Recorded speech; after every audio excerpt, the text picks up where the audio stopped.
When I picked up the phone to ask my son Daniel about the date of his wedding, I expected joy, maybe even a little nervous laughter. Instead, my daughter-in-law, Clara, looked straight into my eyes with a smile that sent a chill through my bones. "We already got married yesterday," she said softly, almost with pride. "We only invited the people who truly mattered."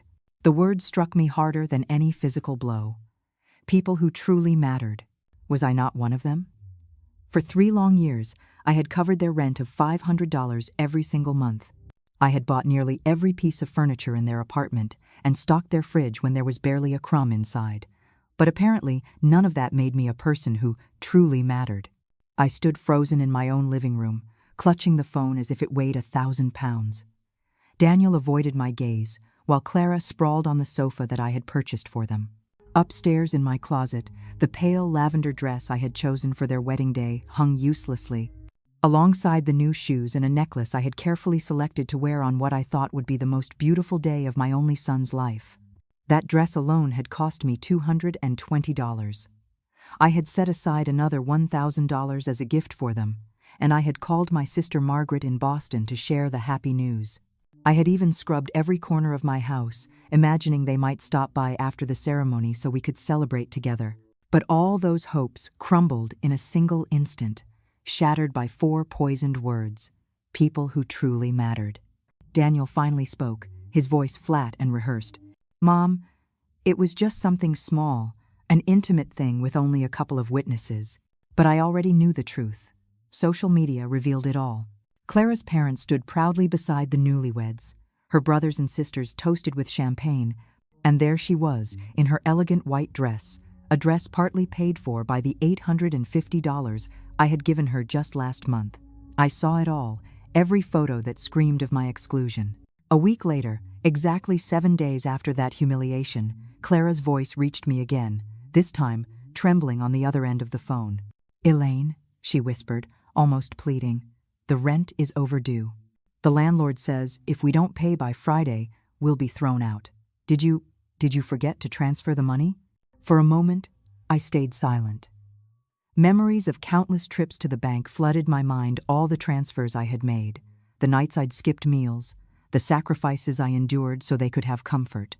And now, after shutting me out of the most important day of their lives, they dared to call me as if nothing had happened. Finally, I answered with a calmness that even surprised me. "Clara," I said slowly, "didn't I once tell you that I only help people who are truly special?" The silence that followed was so sharp, so heavy, that I could hear the pounding of my own heart. The silence on the line stretched for so long that I thought the call might have dropped. Finally, Clara stammered, "Elaine, I don't understand. We've always been special to you. You've always said I was like a daughter." But every word rang false. She had always saved that syrupy tone for the moment she wanted something. A new dress, money for a trip, cash for another emergency. I remembered the time she asked me for help with the rings, the honeymoon, and even the down payment on a car. And like a fool, I had always opened my wallet. For years, I had tiptoed around them, measuring every word, every gesture, hoping for just one drop of affection from my own son. I had become the perfect provider, the silent benefactor, the invisible mother-in-law who endured every slight just to remain in their good graces. But those 4 words, people who truly mattered, lit a fire deep inside me, one that had been smoldering for too long. That night, alone in my room, I pulled out a notebook and pen. With shaking hands, I began to calculate. Rent, $500 every month for 36 months, $18,000. Groceries and supplies, at least $250 each month, another $9,000. Holiday and birthday gifts, $3,500. Medical emergencies, $900. The car loan they never repaid, $2,700. Furniture, appliances, and repairs, $1,500. When I added it all up, the total stared back at me like a cruel joke. $35,600. $35,600 siphoned from my late husband's pension, from the retirement savings I had carefully built penny by penny, from the life I was supposed to live in peace. And for what? To stand outside the circle on my son's wedding day. To be reminded, so cruelly that I was not a person who truly mattered. I pressed the notebook shut and sat on the edge of my bed. Tears welled in my eyes, but they weren't the kind that left you hollow and weak. These were hot, burning tears of rage, years of swallowed humiliation finally finding their way out. I wept for the woman I had become, the one who confused money with love, who believed her own son's affection could be purchased if she just gave enough, sacrificed enough, endured enough. I wept because I realized how much of myself I had given away for nothing. The next morning, I looked in the bathroom mirror. The same lines and wrinkles marked my face, telling the story of a life of sacrifice. But there was something new in my reflection, too, a hardness in my eyes, a spark of determination I hadn't seen in years. For the first time in decades, I brewed my coffee not for them, not for Daniel's calls or Clara's demands, but for myself. I sat at the kitchen table, the same table where I had sorted their bills and cried silently over their neglect, and made a promise. This time, the money, the peace, and the love I had left would be mine. Later that week, as the phone buzzed endlessly with calls from Daniel and Clara, I let it ring. Each vibration on the table once would have sent me running, desperate for their approval, desperate to believe they needed me. But now, I simply sipped my coffee and let the silence reclaim its power. 10 minutes later, a text appeared. "Mom, please answer. We need to talk." But I deleted it without hesitation. For once, their urgency was not my emergency. By early afternoon, I decided to do something I hadn't done in months, walk simply for the sake of walking. No errands, no rushing to the bank, no frantic trips to the grocery store to fill their pantry. Just me, the crisp air, and the sound of my own footsteps. I strolled past the park where I had once pushed Daniel on the swings, where he had clung to me as a little boy and whispered that I was the best mom in the whole wide world. When, I wondered, had that sweet boy become the man who now looked at me as nothing more than a checkbook with a beating heart? When had I, without realizing it, begun to confuse love with money? By the time I reached the bank, my heart was steady, my resolve like stone. Through the glass doors, I saw Mr. Harris, the branch manager, who had helped me with nearly every transfer to Daniel and Clara. His face lit up with recognition as he waved me in. "Mrs. Wallace," he greeted warmly, "here to make another transfer for your son?" I shook my head, the weight of my decision pressing but also freeing. "No, Mr. Harris. I'm here to cancel every single one of them. And I want to make sure from this day forward, no one but me has access to my accounts." His eyebrows rose in surprise. For 3 years, those transfers had been as predictable as the sunrise. "Are you certain, ma'am? Did something happen?" "Yes," I answered firmly, meeting his eyes. "What happened is that I finally woke up." As he processed the cancellations, my phone buzzed relentlessly in my purse. Daniel, Clara. Unknown numbers. They must have felt their safety net unraveling in real time. This time, I reached into my bag and turned the phone off entirely. "Mrs. Wallace," Mr. Harris said gently as he handed me the paperwork. "I've seen you give and give for years. I hope you know that you're not doing anything wrong by keeping what belongs to you. You've already been more generous than anyone could ask for." His words, simple and kind, pierced deeper than he could have known. Here was a man who knew me only through numbers on a screen, yet his concern felt more genuine than anything I had received from my own son in years. When I stepped out of that bank, the air felt different, lighter. For the first time in a long time, I was walking without chains. That evening, when I returned home, 3 cars were already parked in front of my house, Daniel's, Clara's, and one I didn't recognize. Through the window, I could see shadows moving inside my living room. My pulse quickened. They had keys, of course. I had given them keys out of trust, believing that one day they would care for me the way I had cared for them. I paused on the porch, my hand trembling over the doorknob, but then I drew in a deep breath. This was no longer the same woman who begged for scraps of affection. This was a woman ready for confrontation. I opened the door, and what I saw inside would change everything. The moment the door swung open, the scene struck me like a blow. Daniel sat on my sofa, his head buried in his hands, like a guilty child. Clara paced the room in tight, nervous strides, her heels clicking against the hardwood floor like the ticking of a clock. At my dining table sat an older man I had never seen before, rifling through my personal documents as if he owned them. I felt the blood drain from my face. What exactly is happening here? My voice rang louder than I expected, steady yet sharp. All three heads jerked toward me. For a moment, no one spoke. Finally, Clara rushed forward, her tone dripping with false relief. "Elaine, thank goodness you're home. We need to talk. This is Mr. Turner, an attorney we consulted about your situation." My situation? The phrase tasted bitter. And what situation would that be, Clara? Because from where I stand, I'm perfectly fine. I do. Daniel finally lifted his face. His eyes, once the soft brown of a boy who used to run into my arms after nightmares, were now hardened, frantic, almost desperate. "Mom, please try to understand. We went to the bank today. They told us you canceled all the transfers. You blocked us from your accounts. Why? Why would you do that?"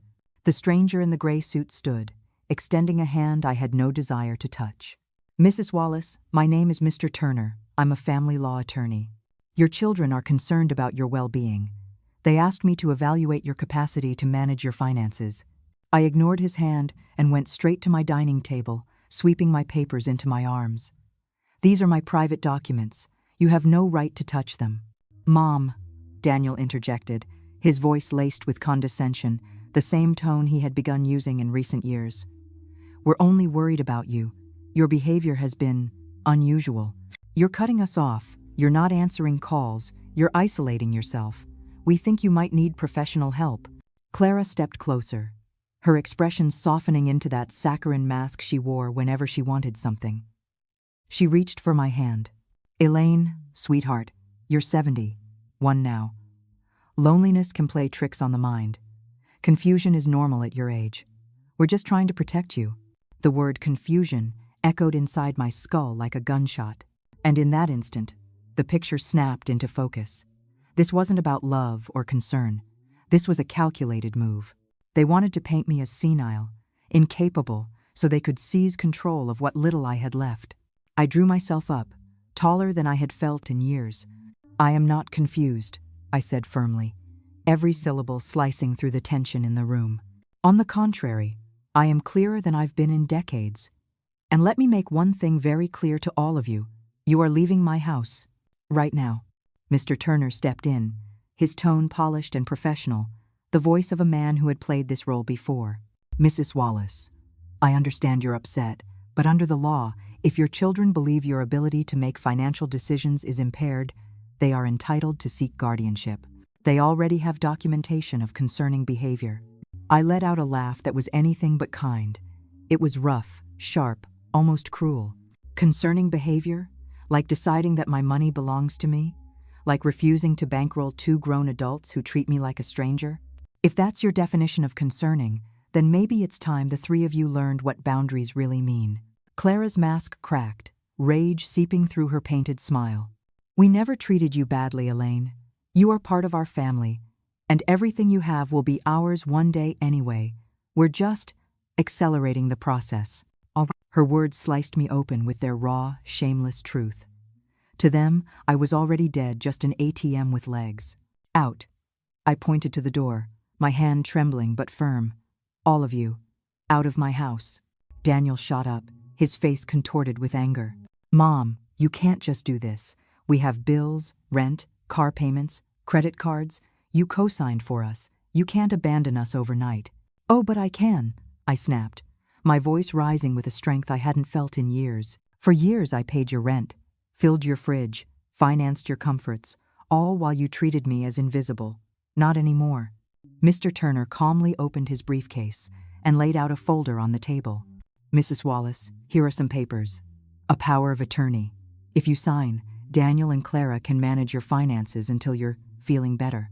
Without even glancing at the documents, I snatched the folder and tossed it into the trash bin. "The only thing I'll be signing today is your exit from my house." Clara's face twisted as tears, not of sorrow but of fury, began to flow. "You can't do this to us, Elaine. We counted on you. We made plans. We relied on your support. And those plans," I said icily, "were built on my money, not on my love, not on my happiness, not on any shred of respect. That's over now." As they shuffled angrily toward the door, Mr. Turner paused, his lips curling into a warning. "Mrs. Wallace, this isn't over. Your children have legal options. If a judge deems you incompetent, guardianship can and will be assigned. His threat hung in the air like smoke after a fire. Daniel turned back one last time, his face twisted with bitterness. This will end badly for you, Mom. You'll end up all alone. And when you need someone most, no one will be there. I met his gaze steadily, my heart heavy yet firm. Daniel, I'm already alone. The difference is, now it's by choice, not by your neglect. As the door closed behind them, silence filled my house. But this time, it wasn't suffocating. It was the sweetest silence I had ever known. The silence of freedom. That night, I barely slept. Not because of fear, but because of adrenaline. For decades, I had swallowed my pride, ignored my instincts, and told myself that sacrifice was the price of being a good mother. But standing in my living room, watching my son and his wife threaten to strip me of my dignity and my rights, something deep inside me had finally shifted. By dawn, I was already dressed, my hair neatly combed, a small notebook tucked into my purse. I brewed my coffee and sipped it slowly, deliberately, as though reminding myself, this morning is mine. At 9 sharp, I walked into the law office of Mr. Whitman, a man I had met years earlier when I handled my late husband's estate. He was known for his honesty, a silver-haired attorney with a reputation for defending the vulnerable. When I explained what had happened, the trespass into my home, the threat of guardianship, the manipulation, his eyes darkened. Mrs. Wallace, he said, leaning forward with quiet gravity, what your children are doing is not only cruel, it's criminal. This is financial elder abuse, plain and simple. They have no right to invade your home or attempt to control your finances. If they push this, they could face serious legal consequences. A knot I hadn't realized I was carrying began to loosen in my chest. So I wasn't crazy, I wasn't overreacting. This was real abuse. Mr. Whitman pulled out a pad and began outlining a plan. 1. Document everything, every transfer, every gift, every demand. 2. Secure my finances, open new accounts, close old ones, and ensure no one else could access my money. 3. Protect my home, change the locks, install a security system, and prepare for the possibility of further intrusion. 4. Strengthen my will to ensure that, even after I was gone, Daniel and Clara could not manipulate their way into more than I wished to leave. We spent 3 hours combing through my financial records. Each canceled check, each bank statement, each text message demanding money painted the story of a woman who had been used until she had nothing left to give. When Mr. Whitman saw the total, he let out a low whistle. $35,600, he murmured. Mrs. Wallace, with that money, you could have traveled across Europe, joined clubs, taken classes, and lived comfortably. Instead, you financed the lives of 2 adults who excluded you from the most important day of your son's life. His words were both devastating and liberating. Yes, I had been a fool. Yes, I had been blind. But now I knew the truth, and once you see clearly, you cannot go back to living in the dark. When I left his office, I felt strangely lighter, as though I had finally set down a burden I had been carrying for far too long. I wasn't powerless anymore. I had a plan, I had legal protection, and most importantly, I had myself. My next stop was the hardware store. For years, I had walked into that place only to buy supplies for Daniel and Clara's apartment. This time, I went for me. Mrs. Wallace, Mr. Reynolds, the owner, greeted me with his usual cheer. What's broken now? Something at your son's place again? I shook my head with a small smile. Not this time, Mr. Reynolds. This time, it's for my house. I need new locks. The best you've got. He blinked, surprised, then nodded. Good for you, he said simply. He didn't ask questions, but the respect in his voice told me he understood more than he said. While I browsed, his son Peter, who also installed security systems, walked in. It felt like fate had placed him there. Peter, I said, my voice steady.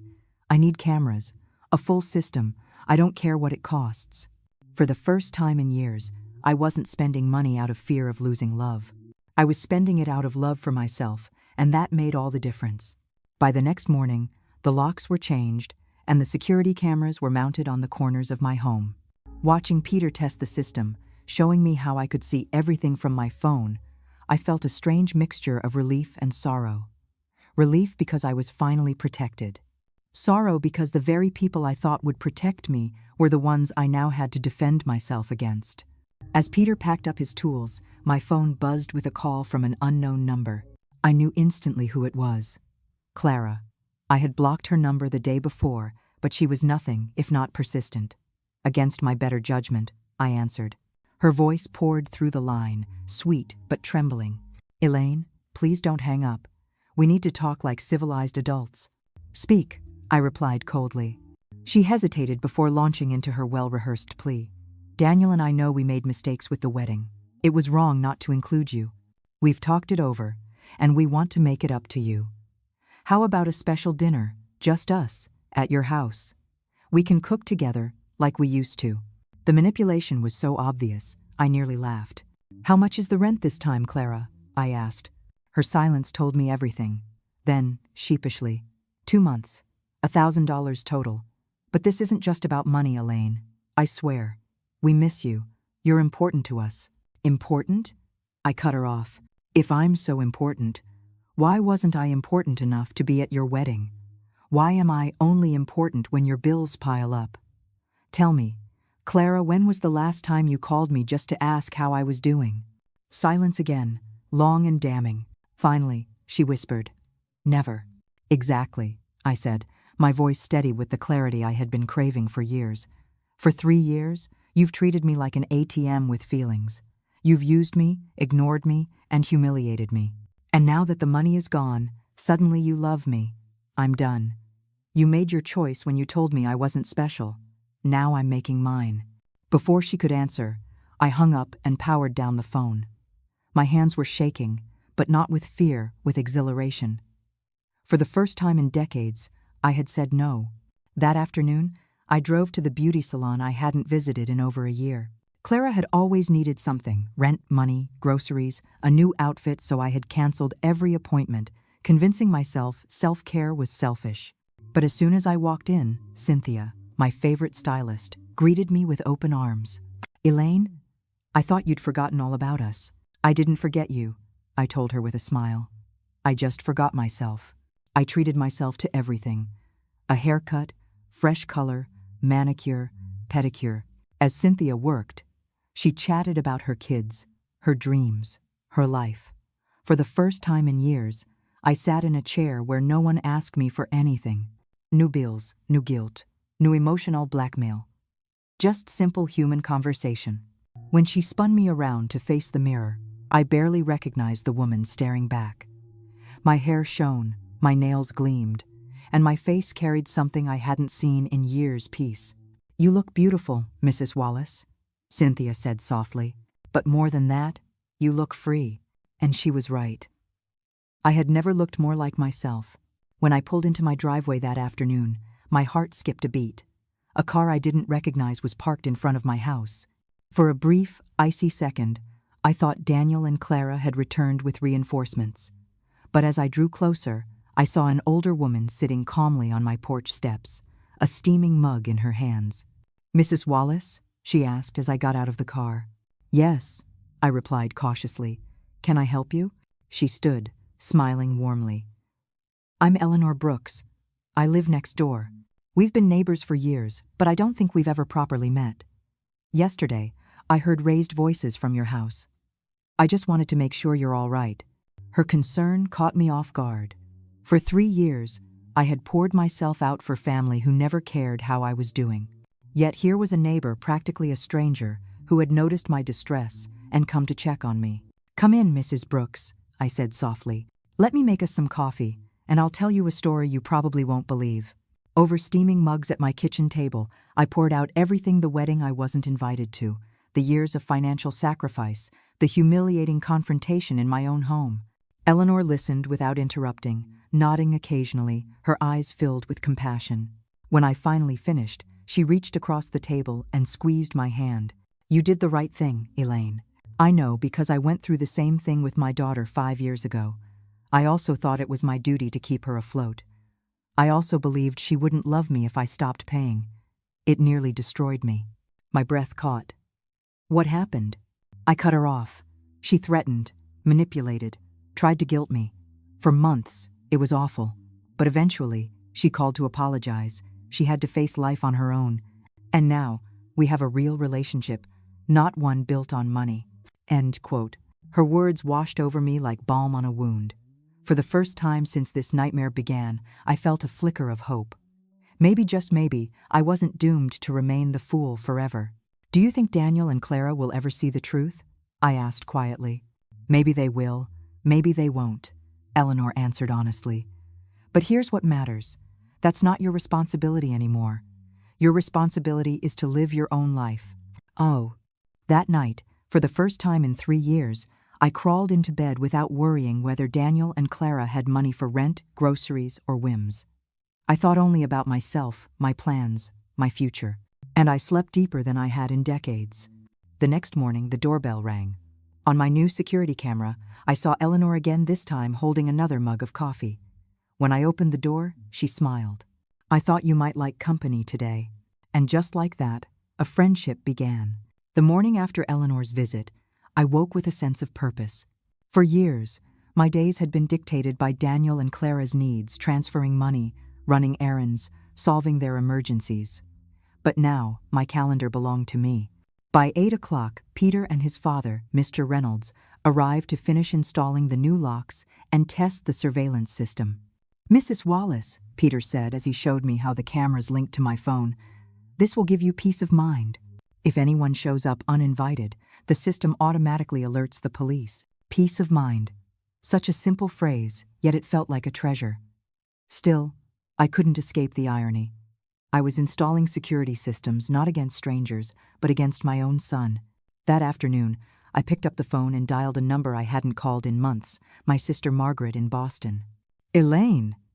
she exclaimed, her voice warm but tinged with surprise. "I was beginning to think you'd forgotten me." I didn't forget you, Margaret," I admitted. "I just lost myself." I told her everything. The wedding, the exclusion, the confrontation with the lawyer, my decision to finally cut the financial cord. Margaret listened in silence, only interjecting with the occasional sigh or soft gasp. When I finished, there was a long pause. "Elaine," she said finally, her voice firm, "it's about time. Every time we spoke, it broke my heart to hear you brag about how much money you gave them, as if your worth could be measured in dollars. I wanted to tell you something, but I didn't know how." My chest tightened. "Tell me now." "Daniel never spoke lovingly about you. At family gatherings, all he ever said was, 'Mom paid for this,' or 'Mom covered that.' But never once did I hear him say, 'I love my mom,' or even, 'I miss her.' To him, you weren't a person. You were a service provider."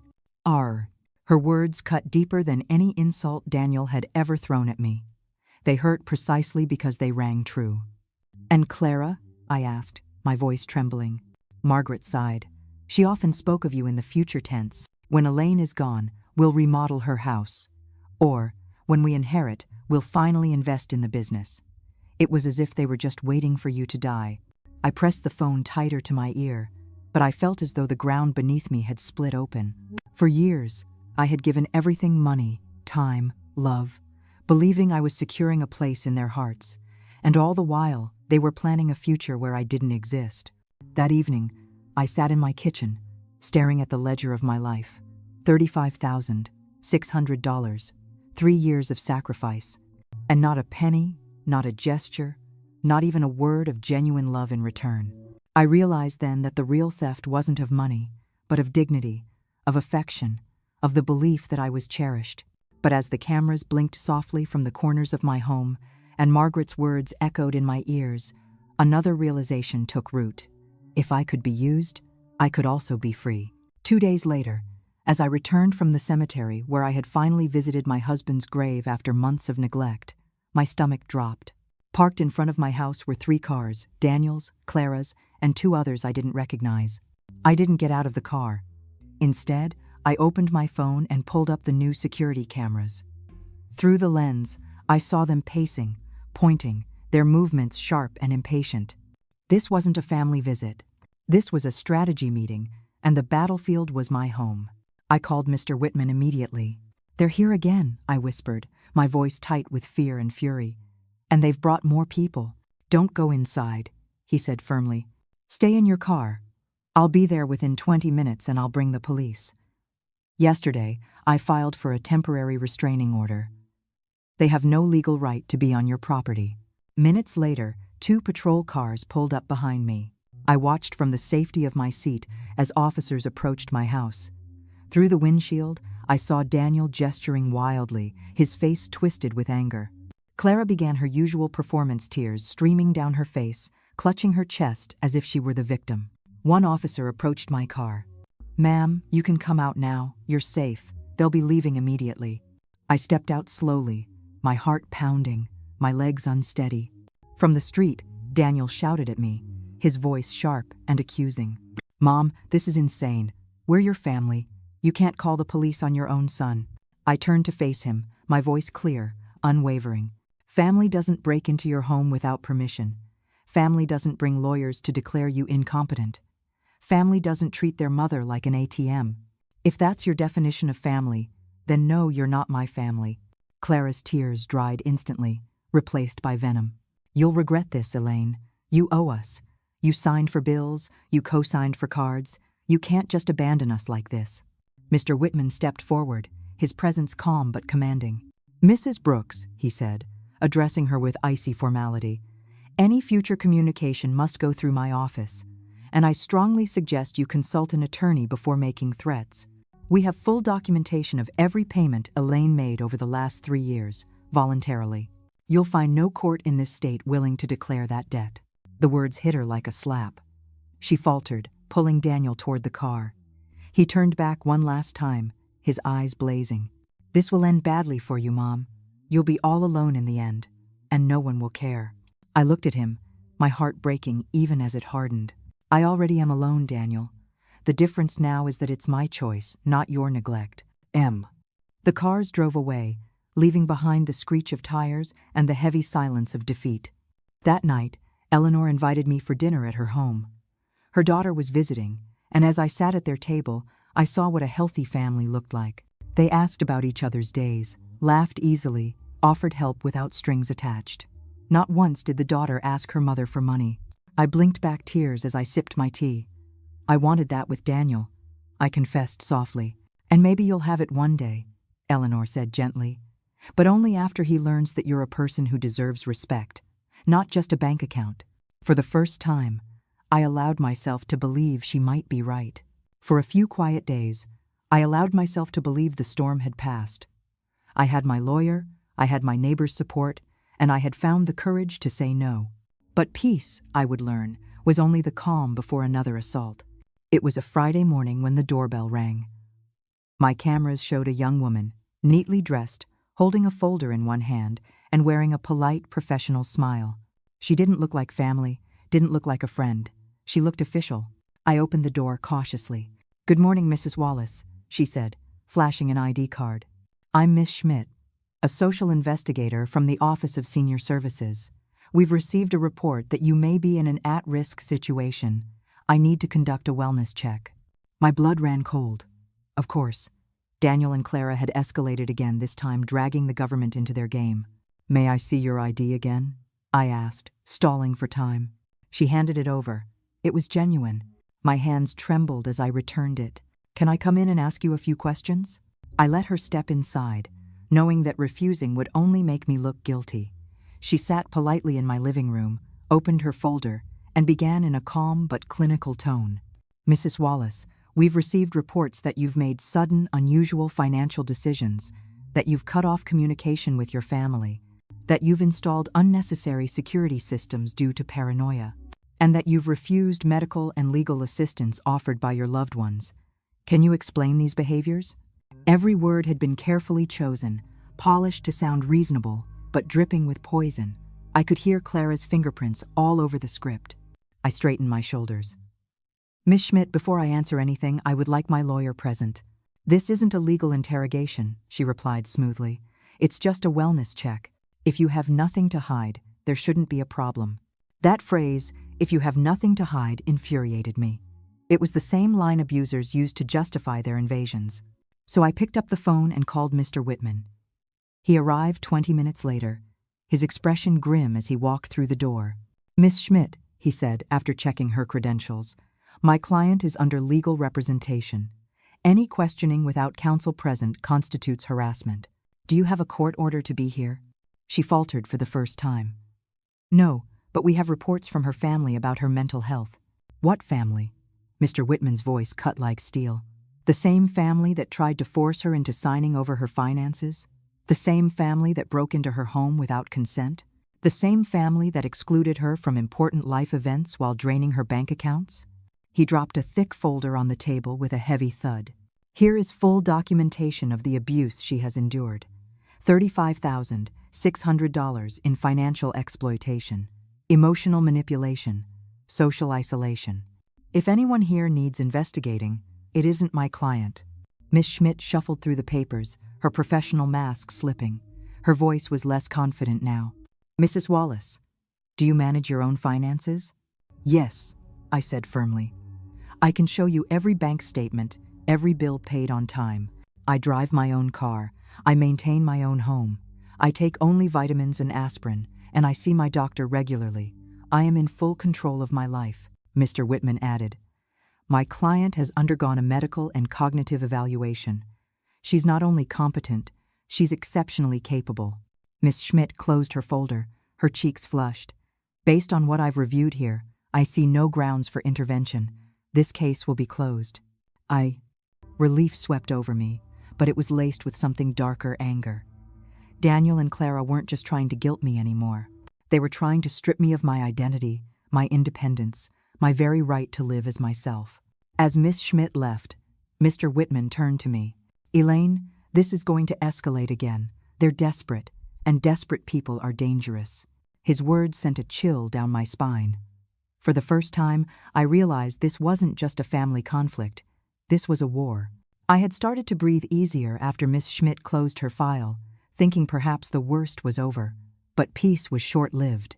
One Thursday morning, as I stood at my easel painting flowers in the sunlit corner of my living room, Mr. Whitman arrived with a grim expression that immediately told me something was wrong. Elaine, he said, his voice heavy, we need to talk. Daniel and Clara have filed a formal petition in family court. They're requesting that a judge declare you legally incompetent and appoint a guardian to manage your affairs. My brush slipped from my fingers and clattered to the floor, splattering yellow paint across the carpet. The words hung in the air like a thunderclap.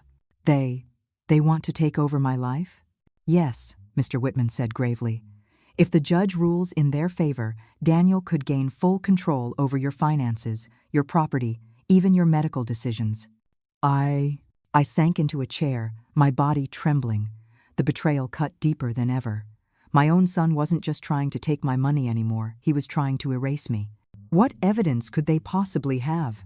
I demanded, though my voice shook. They've submitted sworn statements from 3 witnesses, he explained. Clara, of course, a neighbor named Mr. Davis, and your pharmacist, Mr. Green. Mr. Green? My heart sank. But he knows I only take vitamins and aspirin. I don't even have prescriptions. They claim you've shown erratic behavior, unpaid medical bills, hoarded medications, refusal to cooperate with psychiatric evaluations. They're twisting your independence into evidence of decline. I clenched my fists. That's lies, all of it. I know, Mr. Whitman said gently, but lies dressed as truth can be dangerous in court. We'll need to dismantle every piece. That afternoon, we went to confront Mr. Green. His face turned beet red when I asked him directly. Did you sign a statement about my medications? He stammered. Clara came in a few weeks ago, saying she was worried. She asked about what you bought, and I told her you only get vitamins. Then she handed me a paper, said it was for insurance. I signed it without reading carefully. I didn't realize it was for a lawsuit. Mr. Green, I said, my voice firm but not unkind. You need to make this right. I want a written statement clarifying the truth. He nodded quickly. Of course, Mrs. Wallace. I'm so sorry. Next, we went to see Mr. Davis, the neighbor across the street who had always scowled when friends parked in front of his house. He opened the door with hostility. What do you want? I understand you testified I've been acting erratically, I said. Well, haven't you? He sneered. Installing cameras like it's a war zone, letting strangers come and go, yelling at your family in the street. Looks crazy to me. I tried to explain the cameras were protection, The strangers were friends. The yelling was me defending myself. But he waved me off. Say what you want. I know what I saw. It was useless. His mind was made up, or perhaps Clara's influence had poisoned it. Back in Mr. Whitman's office, he leaned across the desk. Elaine, the only way to fight this is with evidence stronger than theirs. I want you to undergo a full cognitive evaluation with Dr. Moore. She's an expert, impartial, and highly respected by the courts. If she clears you, their case falls apart. The thought of being tested like a child was humiliating, but I knew I had no choice. Clara and Daniel wanted to paint me as a confused, fragile old woman. It was time to show them just how wrong they were.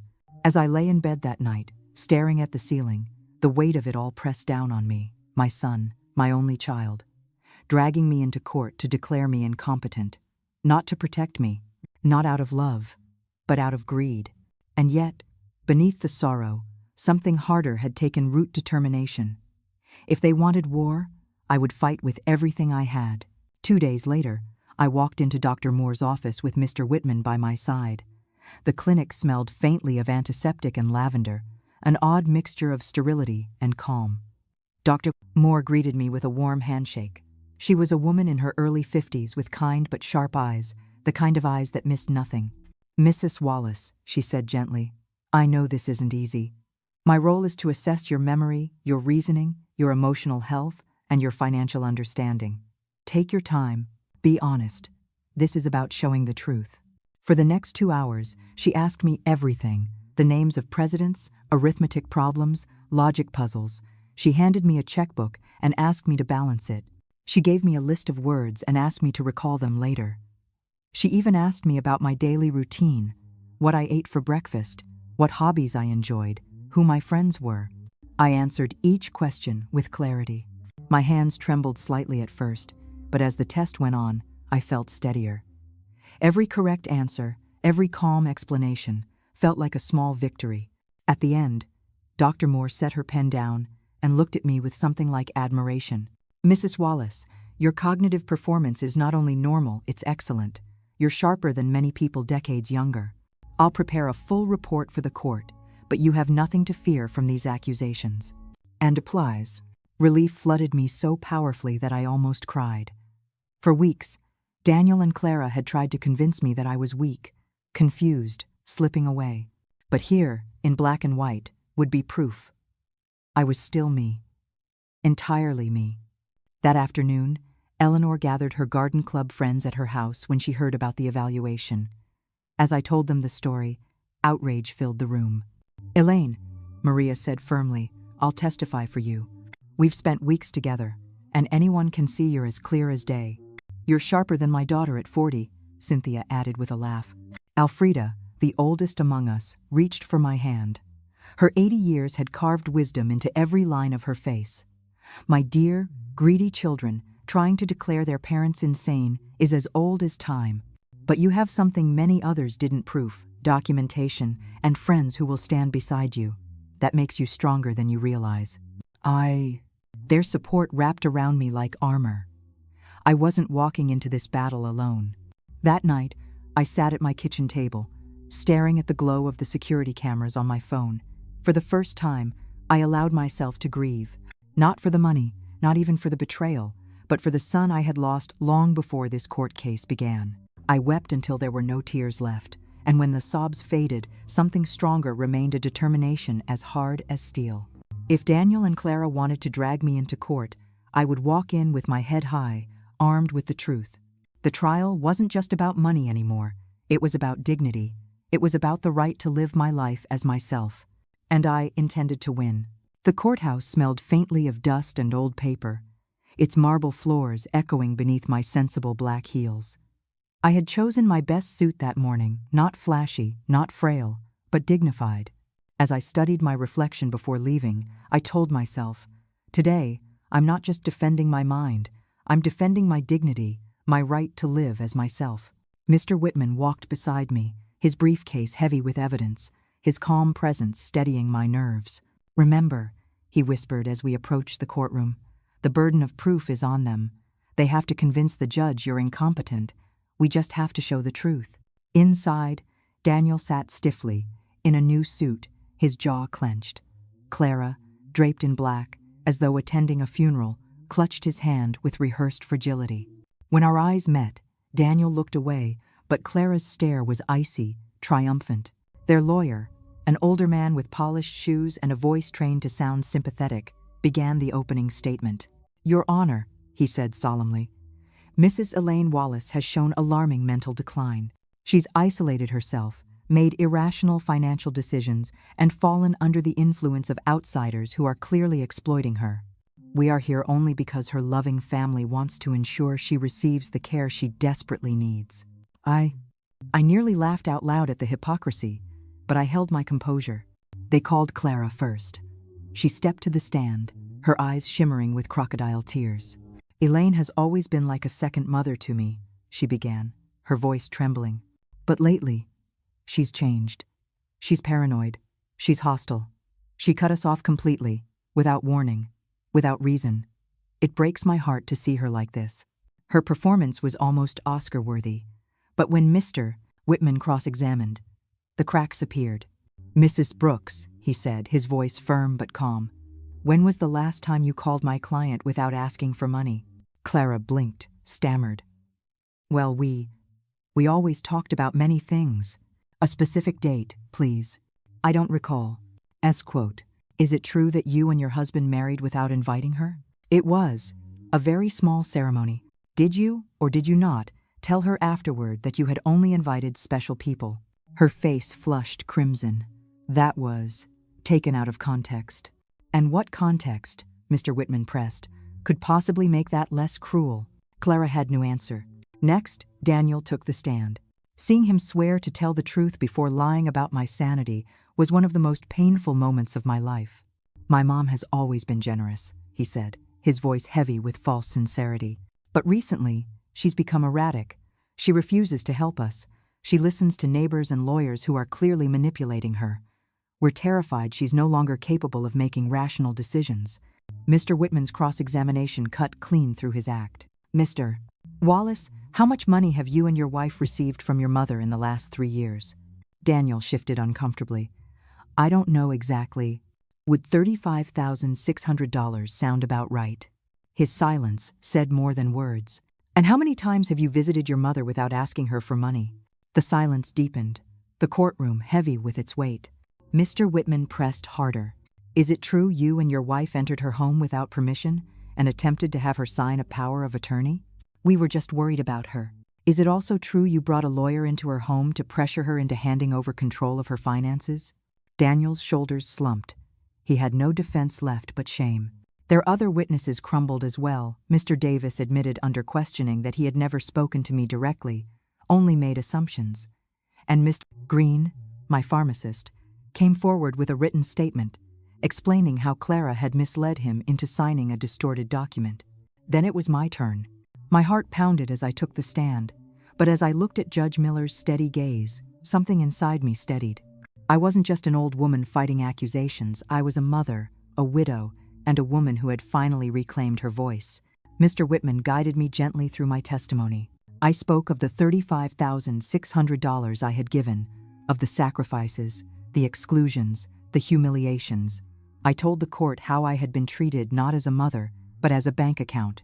Finally, he asked, "Mrs. Wallace, why did you decide to stop supporting your son and daughter-in-law financially?" I straightened my shoulders, my voice clear and firm. "Because I finally understood that what I was getting from them wasn't love. It was a transaction. My money was welcome, but I, as a person, was not. And I refused to buy affection anymore." The courtroom was silent, every word hanging in the air. The opposing lawyer tried to rattle me, implying I had been manipulated by Eleanor and others. But I answered each question calmly, logically, and without hesitation. My clarity itself was my defense. When the closing arguments ended, Judge Miller excused himself to deliberate. The 2 hours that followed stretched like years. My hands trembled, but Eleanor's words, Margaret's voice, and Mr. Whitman's steady presence reminded me I wasn't alone.